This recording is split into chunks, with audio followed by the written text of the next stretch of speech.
1 கொரிந்தியர் 10:3-5. நாங்கள் மாமிசத்தில் நடக்கிறவர்களா இருந்தும் மாமிசத்துக்கு போர் செய்கிறவர்கள். இன்றைக்கு நான் உங்களுக்கு என்ன சொல்லிக் கொடுக்குறேன் தெரியுமா?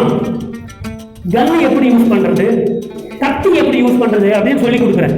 இதை கத்துக்கிட்டு நீங்க போயிட்டு என்ன பண்ணக்கூடாது, மறுபடியும் மாமிசத்தில் போர் செய்யக்கூடாது. நான் ரொம்ப டேஞ்சரஸ் திங் தான் இன்னைக்கு நான் செய்து கொண்டிருக்கிறேன்.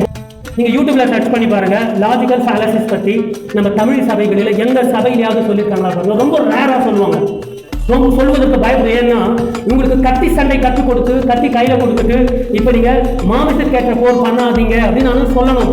இது ரொம்ப கஷ்டமானது. இல்லைன்னா என்ன ஆகும் தெரியுமா? கத்துக்கிட்டு போயிட்டு நீங்க என்ன செய்வீங்க, டேமேஜ் பண்ணிவிடுவீங்க. பட் இருந்தாலும் உங்களை காப்பாற்றுவதற்கு, சுவிசேஷம் சொல்வதற்கு இதை நான் சொல்ல வேண்டியதாக இருக்கிறது. ஸோ ஆகையினாலே நாங்கள் மாமிசத்தில் நடக்கிறவர்களா இருந்தும் மாமிசத்தின்படி போர் செய்கிறவர்கள் அல்ல. இதை கத்துக்கிட்டு போயிட்டு நீங்க போர் செய்வதற்காக நான் சொல்லிக் கொடுக்கல, உங்களை டிஃபெண்ட் பண்ணுவதற்காக சொல்லிக் கொடுக்கிறோம், சுவிசேஷத்திற்காக சொல்லிக் கொடுக்கிறேன். அவனை சுவிசேஷம் சொல்லும்போது அவன் போடுகிற அக்னி அஸ்திரங்கள் எல்லாம் நீங்க என்ன பண்ணணும், அவிக்க வேண்டும். அவன் ஒரு பாம்பு போட்டானா அதை பிடிச்சி என்ன செய்யணும், அதை சரிப்படுத்தும். அதுக்காகத்தான் எங்களுடைய போராயுதங்கள் மாமிசத்துக்கு ஏற்றவர்களாயிராமல் அறங்களை நிர்மூலமாக்குவதற்கு. அறங்கள் என்ன, பெரிய பெரிய மாளிகை கட்டி வச்சிருக்காங்க இந்தியாவில், பொய்யான மாளிகைகள். கிறிஸ்துவத்தில் பொய்யை நிறைய பேர் கட்டி வச்சிருக்காங்க 40-50 வருஷமா, 100-200 வருஷமா. அது ஒரு மாளிகைகள், அரண்மனைகள், அவர்கள் எல்லாம் டெமாலிஷ் பண்ணணும். இதைத்தான் மார்ட்டின் லூத்தர் பண்ணாரு 1500களிலே. அப்போதான் நமக்கு என்ன வந்தது, புராட்டஸ்டன்ட் வந்தது.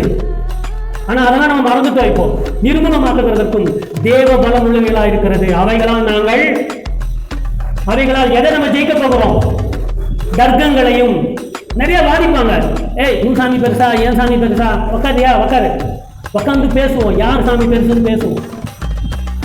தர்க்கங்களையும் தேவனை அறிகிற அறிவுக்கு விரோதமாய் எழுப்புகிற எல்லா மேட்டிமையையும் நிர்மூலமாக்கி, அதான் உங்களுக்கு ஒரு சண்டை போடுவது எப்படி, வார்த்தையாலும் ஞானத்தாலும் சண்டை போட கத்துக்கிட்டீங்கன்னா சாத்தானை ஜெயிக்கலாம். அந்த சண்டை போட தெரியாததனால்தான் ஏவாள் வஞ்சிக்கப்பட்டாள்.